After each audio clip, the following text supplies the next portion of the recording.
All right, fire away. Coach, when did you know you were going to Always get play calling duties for the NC State game? I think Wednesday night, maybe something like that. Wednesday night, Wednesday night, Thursday morning, somewhere in there. You know, it's not a big. I mean, really, at the end of the day, I mean, it's something that you know, done in the past, done for the last 5-6 years, however many. So, not really a surprise. Well, I'll take that back. You know, I mean, in terms of, you know, him being gracious enough to do that, you know, very appreciative, obviously, and you know, but you always prepare like you're going to call it no matter what. You know, especially as collaborative as we are. You know, so we, you know, excited. You know, glad to get the opportunity, and you know, hopefully, we don't let Coach Tag down. What did you like, not like, from what the offense was able to do on Saturday? I thought we threw the ball well. Again, you know, we've got to, you know, whatever we have to do, you know, we've got to put a run game together. We can't, you know, from pressure on the quarterback to we've got to allow those guys to turn their brain off, you know, and find a way to hand the ball off. You know, and so now, whether that puts pressure on us, or we got to read somebody, whether we've got to do something else, you know, so be it. But we've got to put a run game together. And so again, you know, the run game, you know, we had you know, 3 false starts. You know, we've got plenty to clean up. You know, and the turnovers, you know, the fumble, you know, that can't happen. You know, the interception that happened, you know, that was good on their part. You know, we had a wide open guy, DN dropped out underneath it. You know, so we play call. In terms of the execution of the route, everything was great. You know, we kind of lost that guy in our vision, and we were driving our eyes to our key, and so, you know, sometimes things like that happen. But you know, we've got to put a run game together. What was the conversation like when Coach Taggart approached you about calling plays for the game? I mean, probably, you know, I have not seen, you know, his press conference from yesterday, but I'm sure he was really forthright and kind of saying the same thing. Is he felt like that, you know, he needed to be more involved in other areas of the program, and he thought that this would allow him to do so.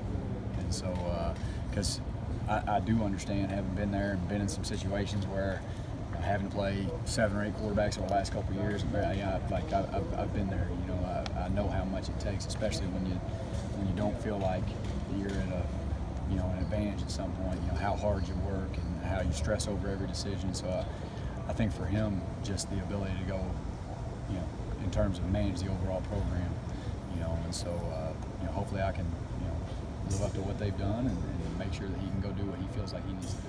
How did James do at handling the quarterback responsibilities? I thought James did a really nice job, to be honest with you. I mean, there's probably 2 or 3 plays that he'd like to have back.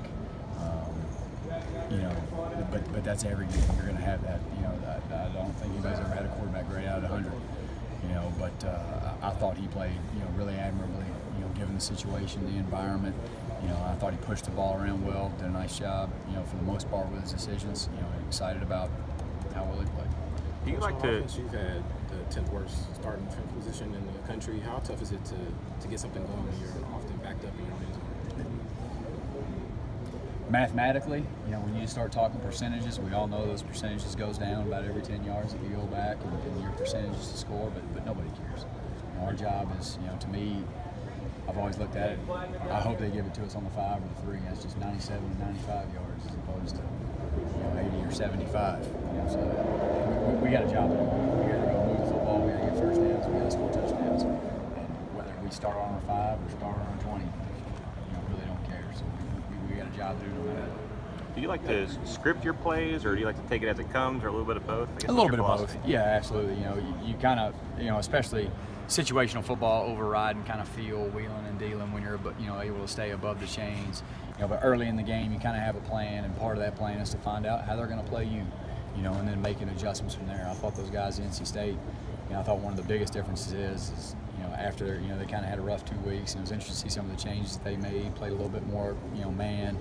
Tried to, you know, really make us push the ball around, which we were able to do at times pretty effectively. But, you know, part of that, you know, when you first start in the game, you're not only trying to call what you feel like gives you a chance, but you're also trying to find out how they're going to play as well. But then after that, you kind of settle in and the things that you know, hey, if this, then this. All right, we're playing a bunch of middle field close and man, and so we kind of move to this section. But I mean, there's a little bit of both there. How's Terry done as far as developing into a complete receiver and doing everything you ask for when the ball comes his way and when it doesn't? Wonderfully. He is really becoming a complete football player. The way he blocks, the way he plays without the ball, the plays that he makes in the air. One of the best post takeoff guys that I've probably been fortunate enough to be around. Just every day becoming better and better. After you went back and watched the film, how did you feel you did as a play caller?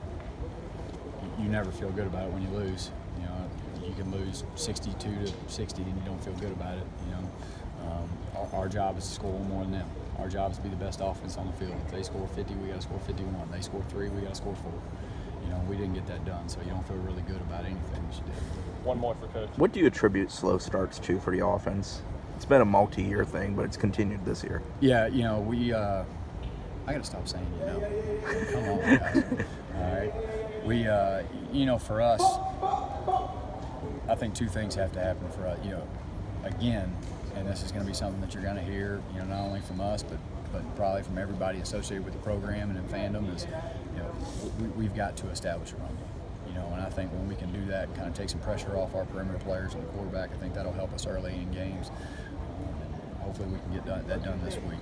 I think the other thing is just making sure that we are as focused and locked in as we are to start the game as we are when we get into the rhythm of the game. And I think if we can establish some rhythm early, that'll make the back half of the games even better. Perfect. Thanks. Thank you, guys. Thanks, Coach.